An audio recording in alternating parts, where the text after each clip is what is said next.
Yeah. They were asking me at the back what music did I really want to hear, and I was saying, well, Pink Floyd, Comfortably Numb, but after the sessions you've been having over the last 2 days, I think you might be a little bit numb, so I didn't really want to see that. And I also realized that I'm the only one that's standing between you and a craft beer exposition, so that's a pretty hard act to come just before, right? The only thing I would say that was tougher for me than that is I spoke in Las Vegas once right before Peyton Manning, the football player, right? So they were all like, get off the stage.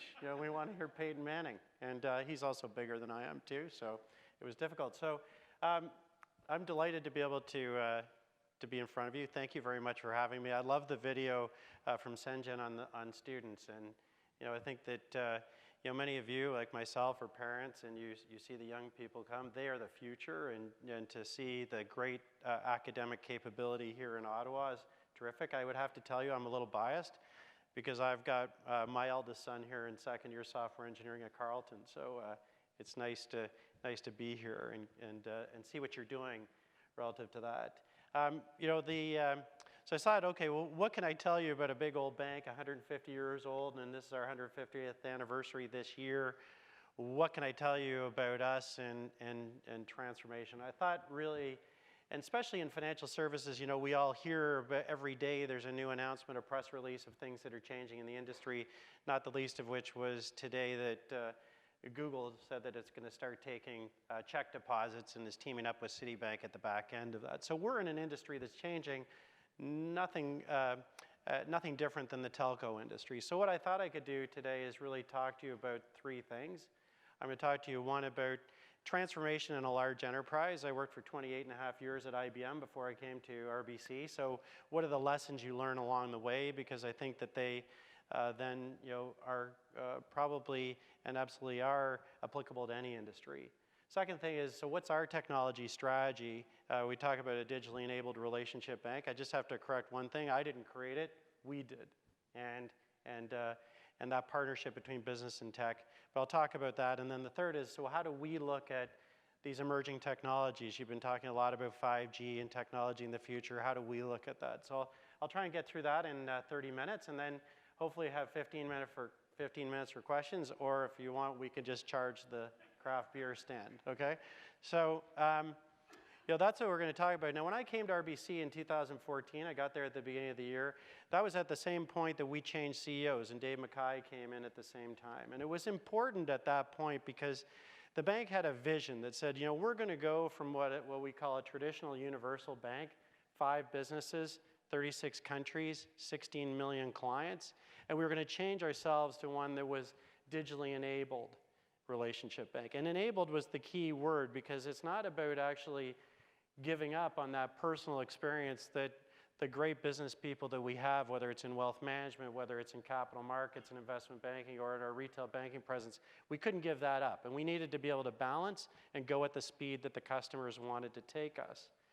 And we looked at that, and so we said, so Bruce, let's create this digitally enabled relationship bank. At that point in time, we had 1 million active mobile users. An active mobile user is defined by somebody that's on that mobile platform every 30 days.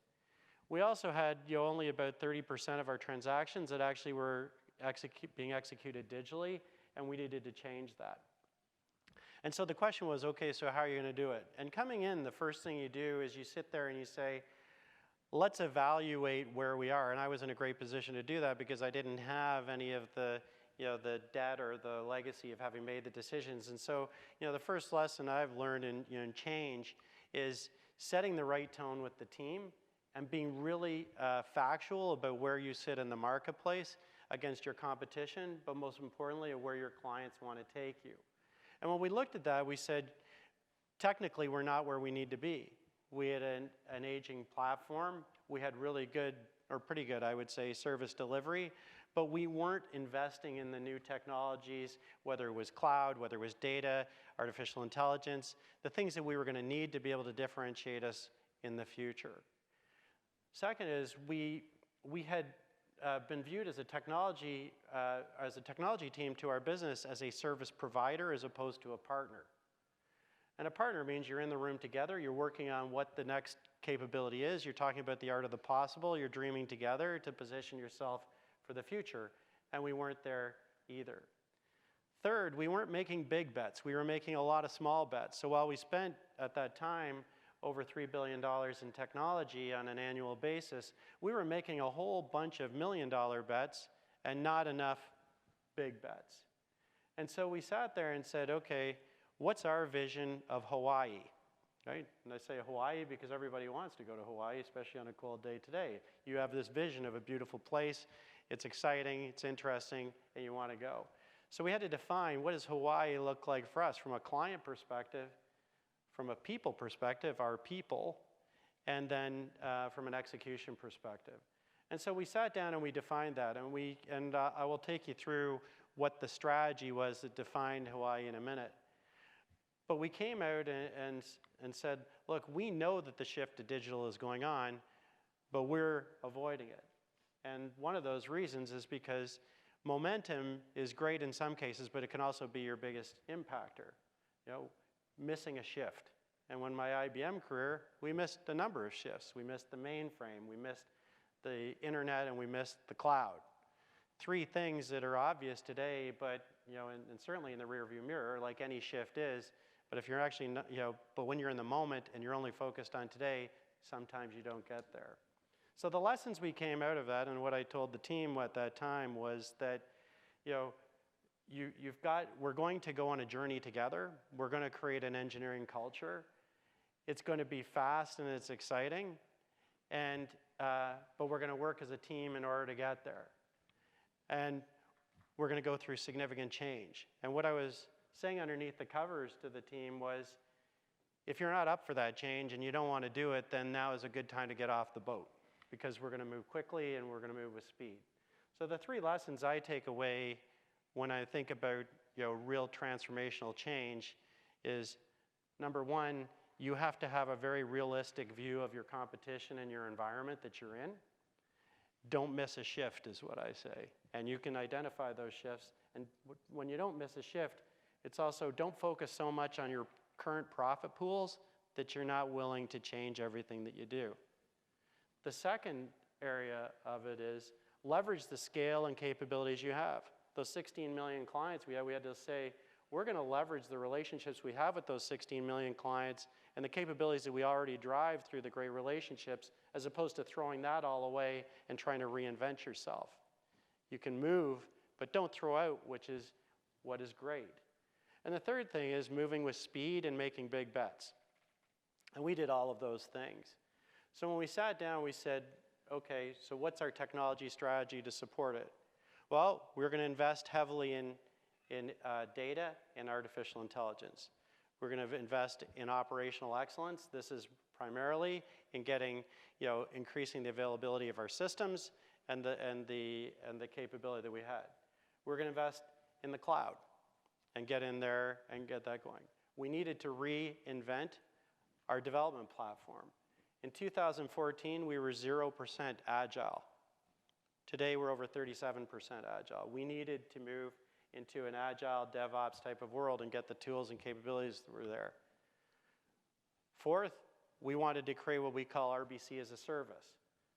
So where traditionally customers consume RBC from the inside out, in other words, you know, we take capability out to those clients, we need to allow our clients to consume us from the outside in through those external channels, those web-based channels. And then underneath and underpinning that was cyber, keeping the client safe and the safety and soundness of the environment, and growing our talent. So what did we do, and what were the outcomes? Well, the outcomes, first of all, and you know, a number of them, I went to the board of directors and said we need to spend $500 million on transforming who we are. That was the big bet. $500 million over a 5-year period, $100 million a year, and I can't tell you exactly what it's going to be spent other than on those areas that I just described to you.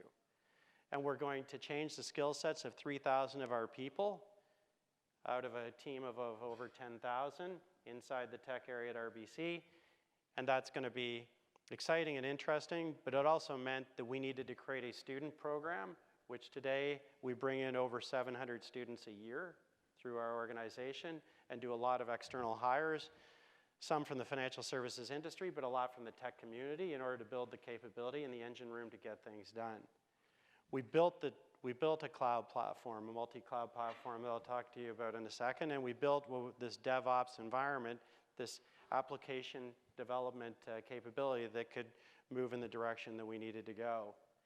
And what came out of it was what's here.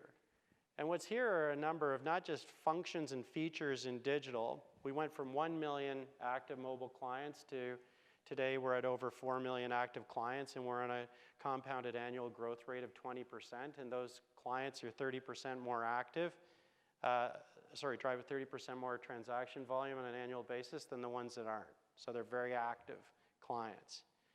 In addition, we launched new businesses. These are digital businesses. My Advisor, which is for providing advice to people earlier in their growth career. And it's a combination of the ability to see the client on camera and interact that way, with also providing models. We just launched RBC Insight Edge, which is really I would define it simply as the McKinsey consultant that small businesses always wanted to have but couldn't afford to pay for, based on the analytics of the data that we collect and on markets, on their financial statements, and ability to give them real-time insight into their business. And Investease, which is a robo-advisor. And robo really hasn't taken off yet in this country, and it may not, but we wanted to be there if and when it does. And then taking our mobile platform and not just providing a great mobile platform across the 4 capabilities that I could take you through that most people use their mobile platform for, but starting to provide insight right to you. Insight on your spend and how you spend. But we wanted to go beyond that, and we said, look, Amply, which is to create an ecosystem. And Amply is a partnership where we said we need to bring in partners and work more closely together. We had an industry-leading rewards platform. Any of you that, and thank you if you do, have an Avion card and you participate in our rewards program. What about linked loyalty across WestJet and Petro-Canada, and bringing, giving the client a full portfolio of things that they can use? So we went down this path, and we very aggressively, and it had some success. But like anything in the world, we're not done yet. And we said, gee, that's great, but that's not enough, because the world is changing. And the world in which we compete today is very different than the world in which we were competing 4 years ago. And when I look at the world, I try and look at the world from a global perspective. Look at business models, both inside our industry and outside our industry, because there's no question that industry barriers are blurring. If Google is going into our space, Apple went into our space as they launched their own credit card, and as you use Apple Pay that took away some of that interchange revenue that financial institutions generate. We had to look well beyond the 4 walls of RBC. And I'll take you to one geography that we study a fair bit in the business model in that, which is China. And if you look at China today, just reflecting on 2 companies, Tencent started in 1998. Tencent owns 53% of a $27 billion gaming industry inside China. Tencent has a single game that has over 200 million users and generates $2 billion of annual revenue. It's huge. Oh, but then it also has this platform for music that actually has 100 million users. Oh, and by the way, it's got this little business of 1 billion users called WeChat. And it has been able to not just create a platform, but I would argue it's actually created, and you would see this written in some places, that it's created an operating system. And if you think of it as an operating system, then people are actually writing applications on top of it because people are living their lives in it. And why is that important? Because that is probably the key reason why Apple Pay has not taken off in China, because people are living within WeChat. So where are they living in their virtual digital world to be able to execute their life and do the things that are important to them? Alibaba is another great example of a business model that started off in retail and is but is massive in financial services when you look at Ant Financial. Ant Financial has got the largest money market fund in the world. It has over $300 billion in assets under it. It started with a single investment that anyone could make of only 15 cents. And would your financial institution accept your 15 cents as coming into the market? And it did that. It became as size it is in only 4 years. So these models, when you get something right, they really actually accelerate at a massive pace. And so as we looked at this model and we said it's changing, it's actually enabled by the technology that you see on this chart. And so we said, so we really need to look at our strategy then again and say, okay, so where do we go for the next 5 years? And I really think that my job is to spend a third of my time on driving the excellence in service delivery for today, where we deliver, we process 600 million transactions a day versus 380 million when I joined 5 years ago. That's key, making sure that's flawless. The second thing is the strategy for the next 18 to 24 months. And the third thing is, where's life going to go in the future? So now taking our strategy of, so what's our strategy today and where are we going from here to 2019, or sorry, from here in 2020 now, because our 2020 fiscal year, to 2024. And we look at across these areas. I'd already talked to you about the fact that we created this next generation delivery platform. So where do we go from here? Well, we keep re-engineering it. We're at 30% agile, 37% agile today. In 4 years, we'll be over 80% agile. So basically, it's agile in everything that we do with our business and technologists working together, and we set this higher bar of where we needed to be. In data and AI, we absolutely believe that AI is not going to just inform some of our transactions, but AI will inform every business decision we make and every business decision our clients make. And how do we drive that? And what we've been doing there is we've created Borealis AI, which is 85 PhDs that work in 5 labs across the country that are in Toronto and Waterloo and in Vancouver and Edmonton and I think in Toronto. I guess I hadn't mentioned Toronto and Montreal. So there's the 5, and they're building wonderful capability like Project Apollo. And Project Apollo is it reads the news.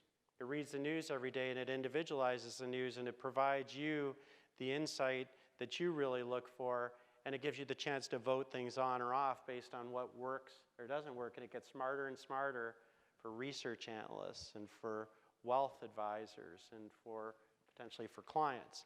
Those types of things are coming out of that part of the business. But this insight that we can provide and where we get that insight from is important. We have a location intelligence team that we've built, which is really looking at, obviously, location, but it's also focused on climate change, and I'll talk to you about that in a minute. And then it's about creating what we call this RBC as a service, and we launched this API platform, which now has over 700 APIs, but it's not just about us being able to reuse componentry within our own environment, because we've got to get our cost base down if you look at some of the models that you see in the future. But it's also about allowing us to partner more effectively with others. So how do we do the likes of Ampli types of partnerships, or what we've done in terms of building new capability in RBC Ventures, where we partner with different companies in the space. In cyber, our cyberspace, just to give you a statistic, we only accept about 20% of the emails that come into RBC. So 80% of the emails that we receive on a monthly basis are bad, malicious, contain everything, you name it. And they're getting more and more sophisticated. So it's not good enough just to be able to read the email. You need to know the attachment and everything else in it. And many of you in the cyberspace will know that as well as I. But in addition to that, we've had to shut down over 27,000 fake RBC web addresses this year. People that try and phish our clients saying, put your credit card information into www.rbc1.com, which is not RBC's website. Right? So how do we stop that? We literally, every single attack that happens, whether it's on LinkedIn or Yahoo or even as far back as Target, the amount of accumulated credentials in the world is massive, and they all, the bad guys rent those sets of credentials and fire them at the websites of organizations like ours. Oh, and by the way, when they see people move to the mobile platform, they're moving in that direction too. And so how do we actually handle this? And you can't throw more people at it. You've actually got to get smarter. So as much as we use AI for good, we're using data science to protect the bank for bad guys. And that's literally where we need to build the capability. And then operational excellence, it's no longer just about providing efficiency, and it's no longer just about providing availability. But when you take these legacy systems that big companies and companies that have been around for 150 years like RBC have, you've got to be able to take the old and connect it to the new in a very homogeneous way so that you can extract that value. And I really believe that legacy systems is a bad word to use for those, because those are the core assets of an organization that have been built over generations. The data, the logic, the knowledge. And how do you actually connect that to the digital front end and do it in a seamless way? And so we're doing a lot of re-engineering in that space so that we can make it simpler and be able to provide a more effective relationship for our clients. And then, of course, underpinning that is the cloud. And in the cloud, as RBC, we've been moving in this direction, but we have billions of dollars of investments in our data centers and our core, what we call Factory One, which is on the left-hand side of this chart. And what we did is we said, look, we need to get out into the public cloud and use the capabilities that some of those providers have, but we need to do it in a smart way because we're a very regulated industry. We need to know where the PII data of our clients is, and we need to be able to manage it in that space. We need to know where the data is proliferating across the environment, so a client can have the ability to say, I want you to forget me, which is GDPR regulation that's come out of Europe, and we then need to forget them. And we need to forget them immediately, not in a week or a month. And so that type of capability has been going into building what we call the control framework. And in our cloud, we talk about the control framework, then we talk about the developer plane. And the developer plane is what tools are you going to provide on that cloud? And I can talk to you a little bit about that if you're interested. But the cloud providers today are creating what they call generic capability, whether it's Kubernetes, it was talked about on the stage, or containerized environments. But then they're also creating differentiated capability, which would give you new function, but also lock you into a platform. And you don't want to get locked into that platform if you don't need to, or at least if you're not going to make the conscious decision to do it.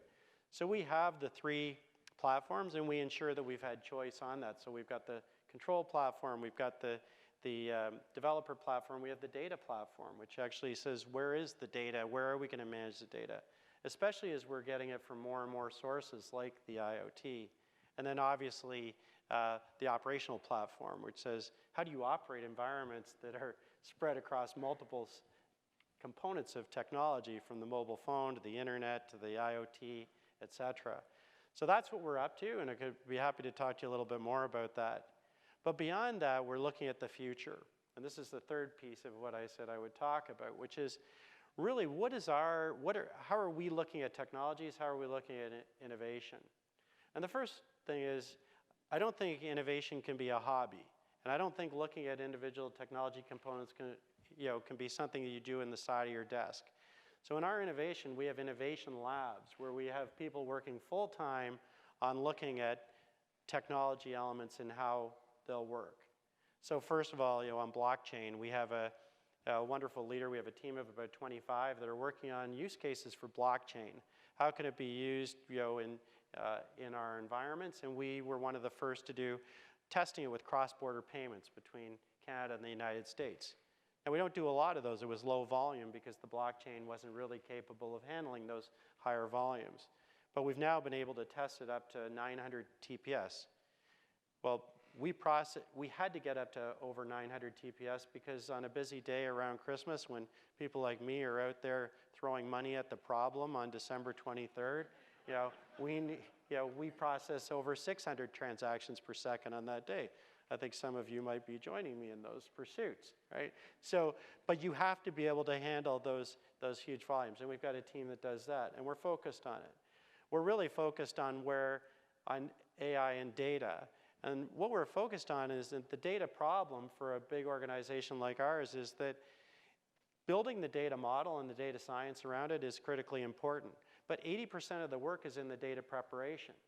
Where is the data? What's the, the lineage of the data? How do you find the data? How do you prepare the data to run in your models?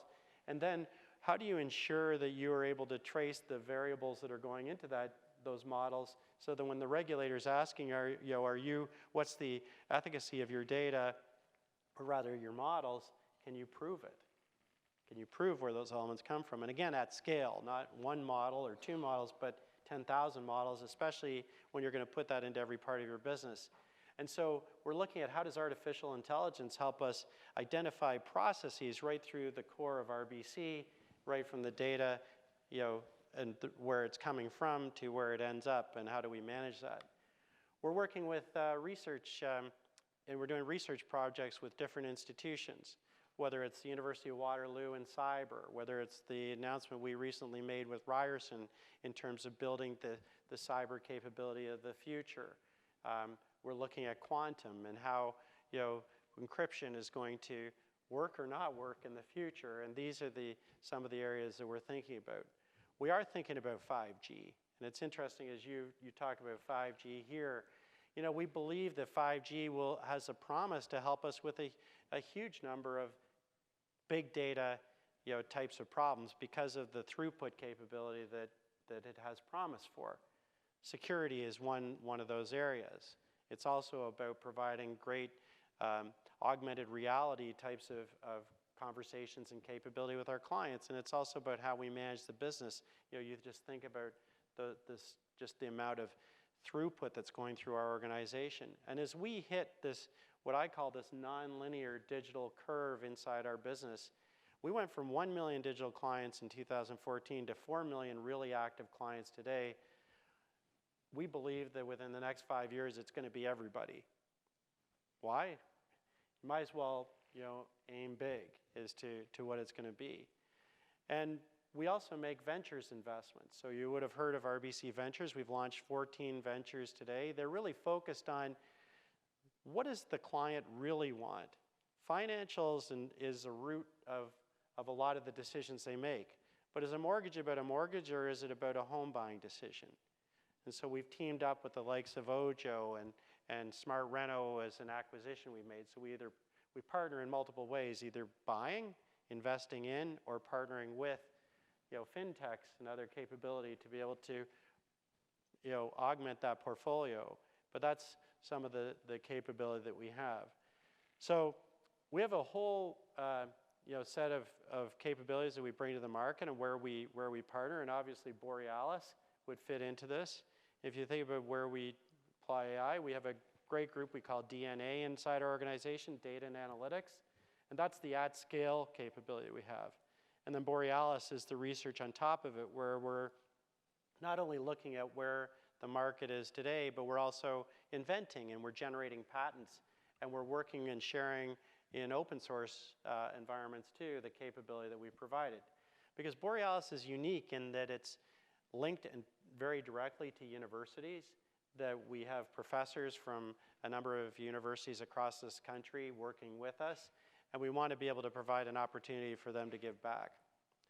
I should spend 1 second on our student program, because we believe that is core to who we are.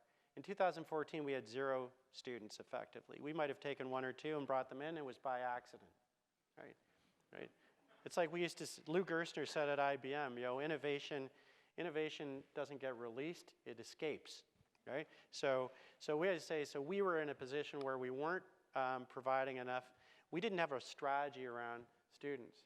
And what we did is we said, look, we're going to, and so we weren't even #1 in the banks, and we certainly couldn't compete in getting great capability for students outside. So we said, first we had to define our culture, and we said it's an engineering culture, it's curious, it's bold in terms of our ambition, and it's outcome focused in terms of outcomes that focus on the clients. 2, we needed to get very specific when we look at just the amount of movement that we have in a 10,000 person organization. What are the skill sets that are going to be important, and how do we actually go out and target and and bring the right number of students in. And we bring over 450 in the summer, and then we actually have cohorts in the winter. Third was we need to say, you know, we're a big old bank. We need to change our dress code. So our dress code went from shirt and tie to when you get up in the morning, look yourself in the mirror, and if you look, you know, if you wouldn't be scared, offended, concerned, upset, if you saw someone who looked just like you, then come to the office, right? So we actually didn't look like a bank. We looked like, you know, a place that technologists would want to come. We also had to get the best of the breed of tools. You know, if you had a kid who you want to, or anyone who you want to drive in a Formula One race, you don't put them in a Ford Escort. And so we upgraded all the tools, and that was in that $500 million investment we have, and we got rate and pace around that. But then we said there's one thing we need to do as well, which was we needed to make ourselves attractive to those in the world that wanted to be an entrepreneur. And so we created what's called RBC Amplify. I don't normally talk about it, but my boss talks about it all the time, so I go, okay, I guess we have to declare it. But what it is, it's a program where we take a business student, an engineer, a computer scientist, and a data scientist, and we put them together in a room and we give them a business problem. And we have a business sponsor and a technology sponsor, and we say you can have access within reason to everything we have here or anyone at RBC. And welcome. And then we do that in April, and we say there's going to be a competition. It's going to be in August. You're going to be on the stage like this in front of a bunch of friendly people like you, and we're going to have a competition. And the competition is, what can you design and what can you build based on a very open-ended, broad question? And if you want to start your own business as a result, we've got bankers, we've got engineers. We'd love to actually help you along on your way, and we don't want to own your IP. We just want to be your first client. And we've been doing that for 4 years now. We generated 15 patent applications coming out of last summer, and that whole portfolio over a course of from 2016 is 85 patents. And the opportunity and the excitement that it brings, not just within RBC, but in the student community is massive. And it's changed RBC. And in fact, we actually then created a similar program within RBC for the RBC employee to actually carry on as well. And that is the secret sauce. You know, as you lead through transformation, it's the culture you create and the emphasis you put on your client. And I learned long ago, if you never lose sight of your clients and if you never lose sight of your people, you're going to have success. So back to the first of this, right? Really understanding what is that overall environment, the competition and the environment that you're in and what you're going to do. Defining Hawaii. What does Hawaii look like? You know, for us, it was that digitally enabled relationship bank and providing that capability. Executing with speed. And, you know, that's not easy. You know, sometimes, you know, the best decisions people can make are to get out of the way, right? To get out of the way so that you can, you know, if you're providing value, great. If you're not, then get out of the way. And then benchmarking yourself. So we continually benchmark ourselves, and we're honest about where we're good and where we're not good so that we can focus our attention on it and then, you know, create the culture. So I know we got about 14 minutes left, so now we're into the spot where you can either run for the beer tent, which I might beat you to, or we can have some questions. So I'll stop there and see if you've got any questions you'd like to ask.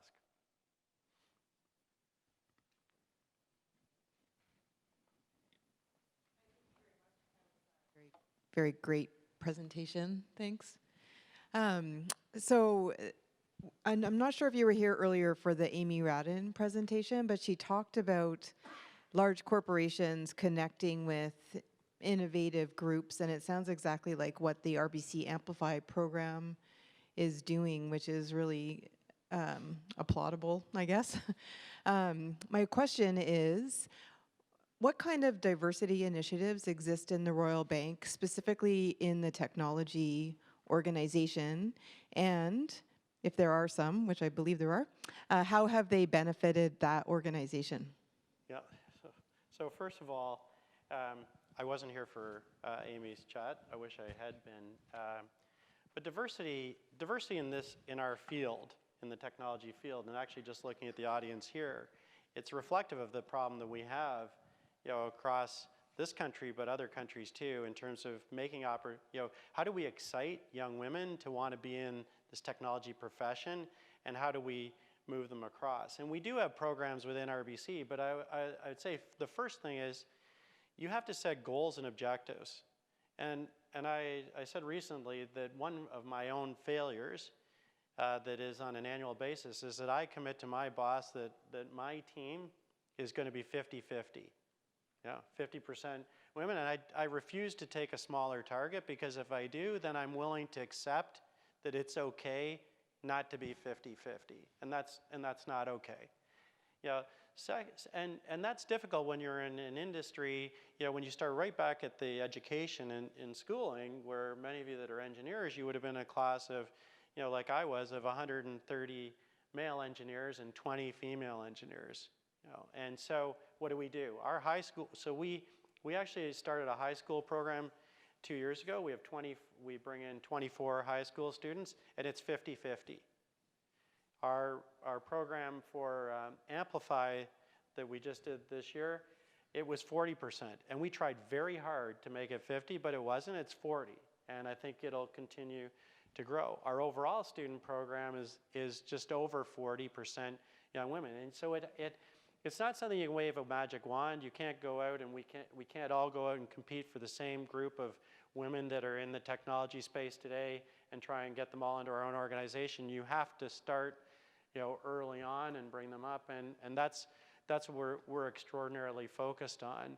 And by the way, we look at diversity in all its respects, inside our organization, and we work very hard to do that. But the other thing we do is, as we're looking at moving people up in the organization, we're mentoring.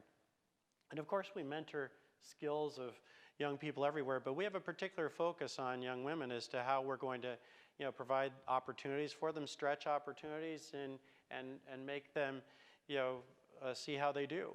And like any of you, or certainly myself, I remember at IBM, I was identified and sent over to Europe to run IBM's business in UK, Ireland, and South Africa, in 2006.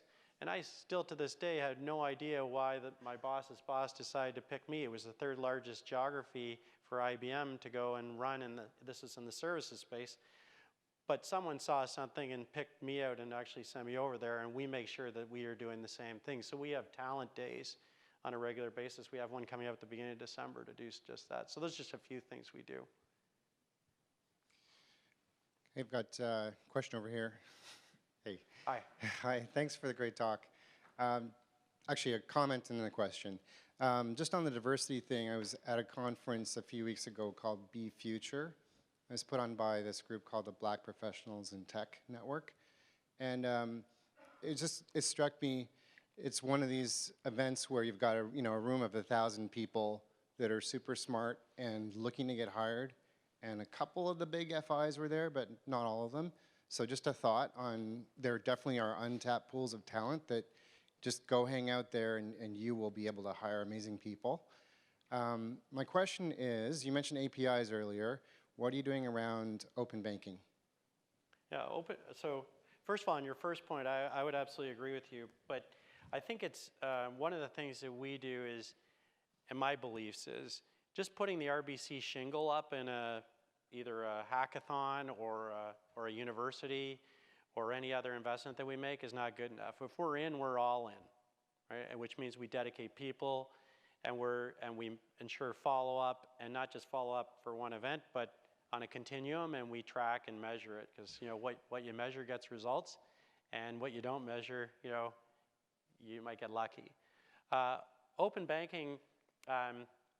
So first of all, open banking is it's got a broad definition. So right, there's the UK definition of it, there's US definition, there's a Canadian definition, but you reflect on the payment space. And the payment space is, financial institutions are really they're built off of two capabilities I've learned over time. One is payments, and the other one is rewards. And obviously built underneath it, starting from a checking account. But in open banking, I happen to be the chair of the CIOs of the financial services institutions working with Payments Canada on payments modernization today. And the whole premise on payments modernization is that more companies, fintechs, should be able to get onto those rails, the payment rails, ride the payment rails of the country, and be able to participate in it, which will bring more competition into the payment space and provide more choice for clients on what we call the real-time rails, so real-time settlement. So and the limits will also increase, that you can move money in much greater increments, and the institutions will have the responsibility to secure that. I think that's all good, and that there's a plan to do that over the next 5 years in the modernization of this, both the high-value payments. So think of big, billion-dollar payments that get exchanged when two companies merge or there's an acquisition. Think of the foreign exchange of Canada, which RBC, we process every day 60% of the FX of this country, and we have to keep that stable, or else it would hurt the Canadian economy. And then also think of the small transactions. So this is coming, and it's coming, and we just need to make sure that we progress along a safe path. And obviously APIs that help enable that, and we need to open up the interfaces to allow this. But I think one of the things we're going to have to actually work out as a country is, what are the criteria by which you would come onto those rails? Because we cannot allow Canadians to become risk averse to the Canadian payment system. We can't afford to have a cyber attack that is successful on the Canadian payments environment, and we have to be very careful that we manage fraud, et cetera. So as you've seen, as the UK has opened up, as Australia's opened up, the things that they saw, certainly as they raised those limits of how much money you could send, is the fraud went way up through the roof. So I think it's definitely coming, and we welcome the challenge, but that's where we're going. Hi there. Oh, can you hear me okay? Great. So I appreciate very much talking about digital transformation to see culture and teamwork up there at the same level as the actual technology that it takes to do it. So the way you described it, moving to a curious and ambitious culture, it sounds great, but I imagine there were bumps along the road to do so. I was curious, what lessons learned, the top lesson learned that you have from making that sort of cultural change? That's great. Well, I would honestly tell you, so my first day at RBC in 2014, I said to our communications team, I want to send a note out to all the employees just saying, I'm here, welcome, and I look forward to working with you. And the one challenge we had at the bat is we had no distribution list for my entire team. And so I said to my comms leader, I said, I know you're great, and I know you can put that together by the end of the day. I met with her about 9 o'clock in the morning on my first day, and she's like, we can't do it, Bruce. And I said, oh, I know you can. And she goes, no, we can't. I said, you can. Go get going. And so this whole, so I think, so what I'm saying is that, you have to break some of the paradigms. The other thing is I had to actually convince them as a leader that I was the right leader for them, because I come from a background of outsourcing. So if you look up my bio, which I wouldn't expect you to do, I ran outsourcing business, IBM's North American business, the European business. I'm sure the whole team said, shoot, he's going to come in here and he's going to our jobs are all going to go away as he outsources the whole thing. So I had town halls. I told my assistant to keep booking them until the room wasn't full. And I ran over 20 town halls with everybody coming in. I just came in and talked to them and said, okay, so this is who I am, this is what I stand for, this is what we're going to do. And by the way, this is what we're not going to do.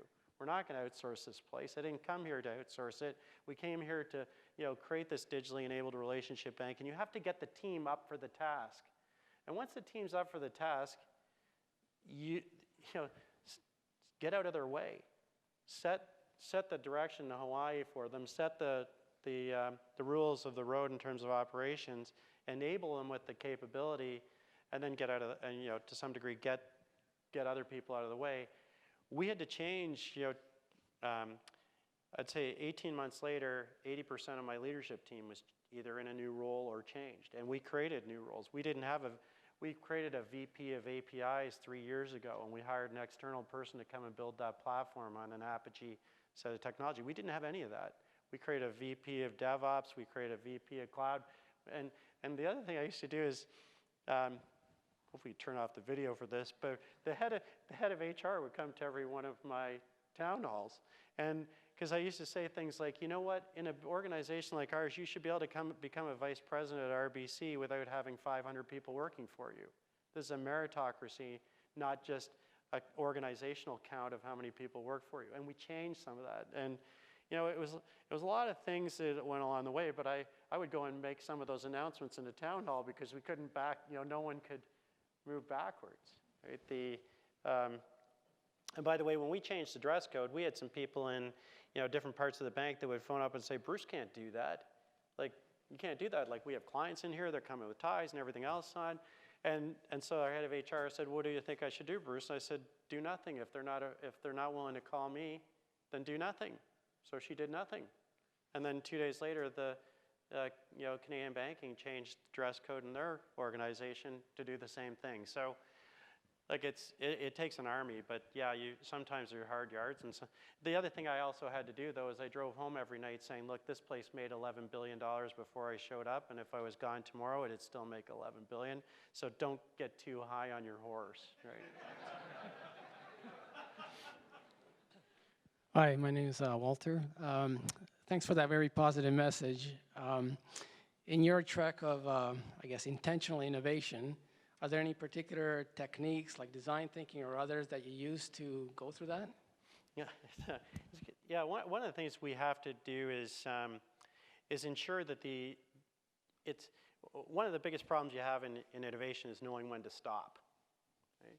And that's why we apply that engineering cultural, I'll call it mask on top of everything we do, saying if we don't have an outcome that we believe in, let's stop, because we don't have unlimited funds to just go and invest in things, and we can't take more people to do it than we would want. One of the things we've done is we've actually dialed back our blockchain investment because we don't see that the speed by which we could deploy it in a broad sense across the industry is moving as fast as we want. And one of the reasons for that is because how do you get the number of players to work in that ecosystem that you need to have in order to make it successful?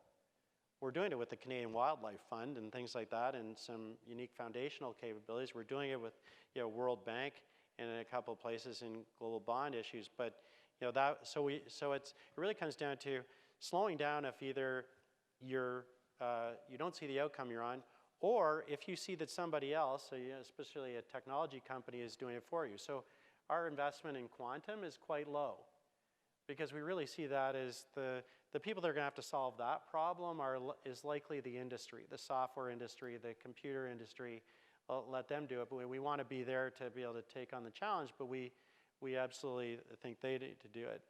In things like 5G, as we enter that, we look at this and say, okay, what's the business case? And are we going to move along that path? So those are the ways we do it.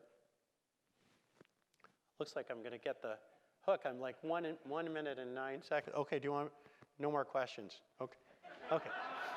I think they're out of gas. Right? Thanks.